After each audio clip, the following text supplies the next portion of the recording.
Halo semuanya, hari ini kita akan belajar tentang klasifikasi jenis rekam medis pada Pasienkes.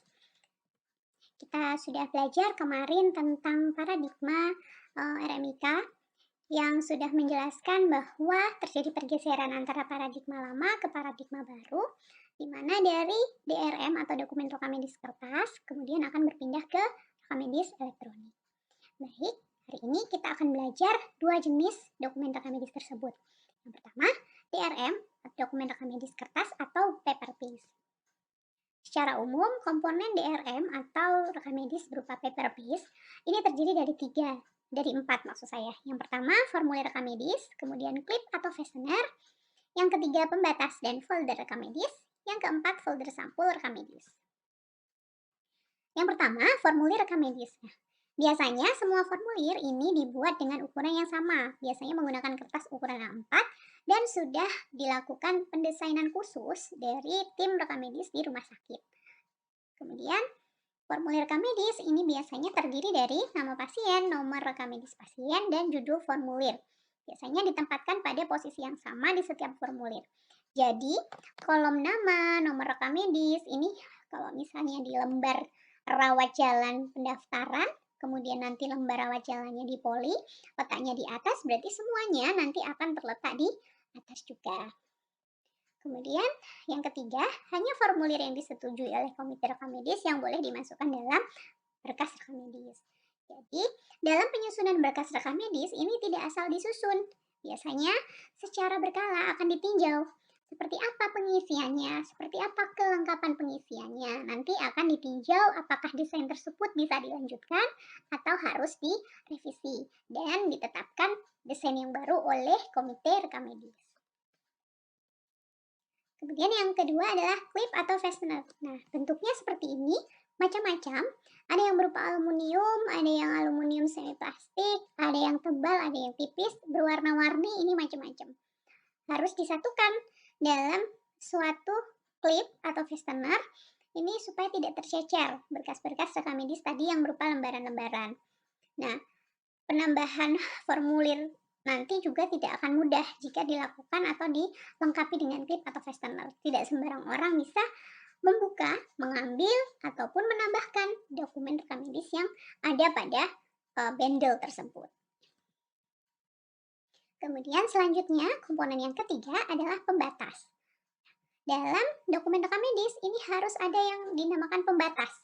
Pembatas ini maksudnya gimana? Pembatas ini lihat. Nah, nanti untuk membatasi antara satu tindakan medis dengan tindakan medis yang lain atau pemeriksaan satu dengan pemeriksaan yang lain yang diterima oleh seorang pasien. Gunanya apa?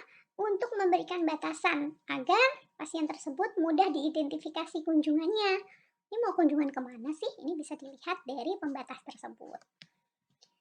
Selanjutnya adalah folder sampul rekam medis. Hal yang harus diperhatikan dalam merancang folder atau sampul rekam medis ini adalah semua rekam medis harus disimpan dalam folder rekam medis. Ini terbuat dari kertas yang tebal, misalnya kertas manila. Nah, ini foldernya harus disimpan dalam bentuk on their spine atau pada bagian lidah atau lidah folder ini bagian yang memiliki lebih menonjol ke arah luar dibandingkan bagian yang lain sehingga nomor rekam medis jelas terlihat oleh petugas filing.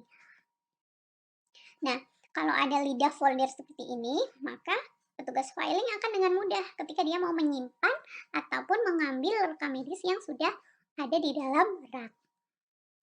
Kemudian, setiap sarana pelayanan kesehatan seharusnya menganggarkan pembelian perlengkapan rekam medis setiap tahun. Fungsinya, ketika dianggarkan dengan baik, maka bentuk berkas rekam medisnya juga bisa menyesuaikan dengan kebutuhan atau menyesuaikan dengan standar yang ada. Kemudian pada folder rekam medis seharusnya tercantum nama pasien tentunya, kemudian nomor rekam medis dan tahun kunjungan terakhir. Nama ini untuk mengidentifikasi folder tersebut, nomor juga untuk mengidentifikasi. Sedangkan tahun kunjungan terakhir ini untuk melihat kalau memang sekiranya berkas rekam medis ini sudah harus dimusnahkan. Nah, ini bisa dilihat dari kapan kunjungan terakhirnya. Apa sih kelemahan berkas rekam medis yang berbasis kertas? Kita tahu bahwa kalau kertas ini dia lebih rapuh, mudah robek, rentan terhadap minyak, mudah terbakar, serta mudah lusuh, dan akan menyulitkan petugas ketika sudah bentuknya lusuh. Susah dibuka, kemudian tintanya mungkin blobor-blobor, itu juga akan memberikan dampak buruk terhadap berkas rekam medis yang kita simpan terlalu lama. Kemudian, komunikasi antar pemberi pelayanan kesehatan akan memerlukan waktu yang lebih lama dibandingkan dengan menggunakan elektronik. Jadi misalnya gini, penyimpanan berkas rekam medisnya ada di lantai 5, polikliniknya ada di lantai 3. Ketika seorang pasien datang terus dia mau periksa ke poliklinik tersebut, kemudian dia harus nunggu dulu berkas rekam medis dalam kunjungan yang terdahulu, dia harus diambil dulu ke atas di lantai 5, kemudian diturunkan lagi ke bawah di lantai 3, itu akan menyita banyak waktu.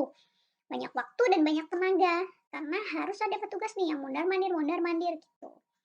Kemudian yang kedua, sulit mempunyai data yang mutakhir karena rekam kesehatan yang aktif yang dimiliki pasien yang sering datang ke rumah sakit terus berpindah dari satu fasilitas ke fasilitas lain. Jadi kadang manusia ini penuh kehilafan ya. Jadi kadang kita sudah ambil terus kita belum mengembalikan lagi tadi ke lantai 5. Jadi pasti kalau kayak gitu tentu resiko untuk ketelisot lah, hilang atau bagaimana itu tinggi. Berbeda dengan ketika kita menggunakan rekam medis kesehatan berbasis elektronik. Jadi ketika dokternya input di ruang poliklinik, maka secara otomatis di server uh, rekam medis sana, kalau dibuka di lantai 5, itu sudah pasti terlihat kalau pasien A telah didiagnosis begini pada saat ini gitu. Sekarang kita bicara tentang DRM atau dokumen rekam medis computer base. Nah, ini biasanya menggunakan web base ataupun online. Konsepnya ini sama sebenarnya dengan rekam medis elektronik versi kertas tapi dibuat secara elektronik. Jadi untuk kolomnya sama, kemudian apa namanya indikator-indikator ataupun variabel yang dimasukkan dalam lembaran itu sama. Hanya saja dari bentuk kertas kita pindahkan ke elektronik. Namun dalam praktek ataupun penggunaan rekam medis elektronik ini perlu dilihat atau diperhatikan kewaspadaan klinik ataupun bahaya yang mungkin ditimbulkan. Yang pertama ini mungkin pemeriksaan laboratorium atau penunjang lainnya ini dimasukkan dalam bentuk yang abnormal ataupun tidak sama antara istilah-istilah yang ada di laboratorium dengan istilah yang ada di komputer tersebut. Kemudian yang kedua ini juga harus dicek, melakukan pengecekan untuk farmakologi terhadap perintah-perintah pemberian obat karena mungkin harus diperhatikan adanya riwayat reaksi alergi terhadap obat, kontradiksi terhadap pemberian obat dan dosis obat yang tidak sesuai.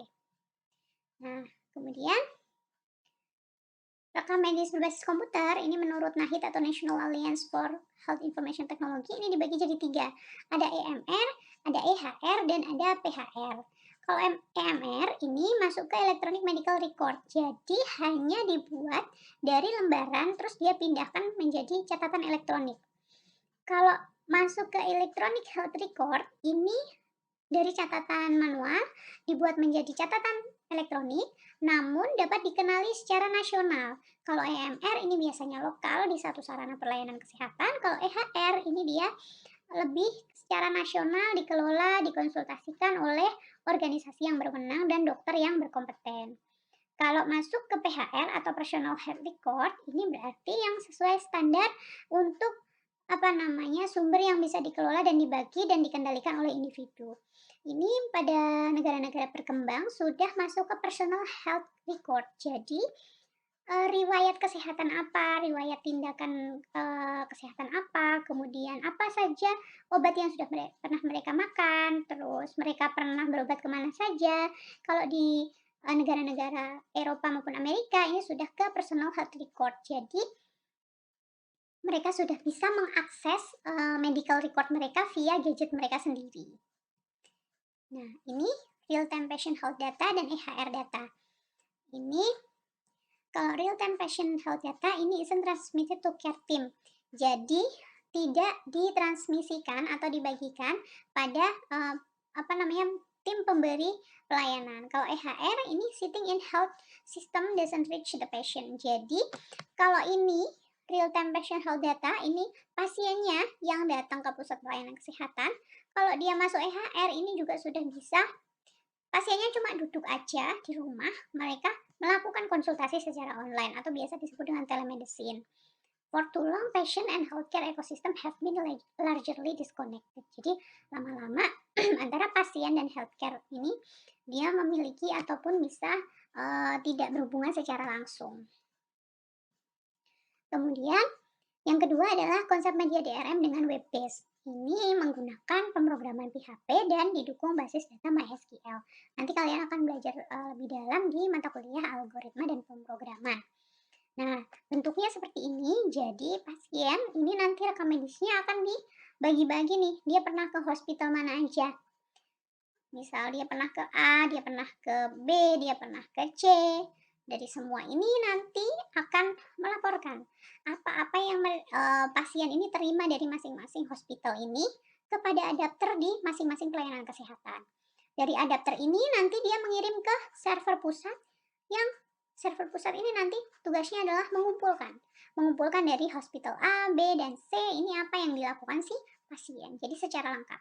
Kalau kita lihat ya di film-film barat, kalau ada CIA kemudian dia akses data seseorang itu secara lengkap bisa dilihat dia pernah operasi apa, operasi di mana, kemudian dia pernah didiagnosis apa, itu bisa dilihat.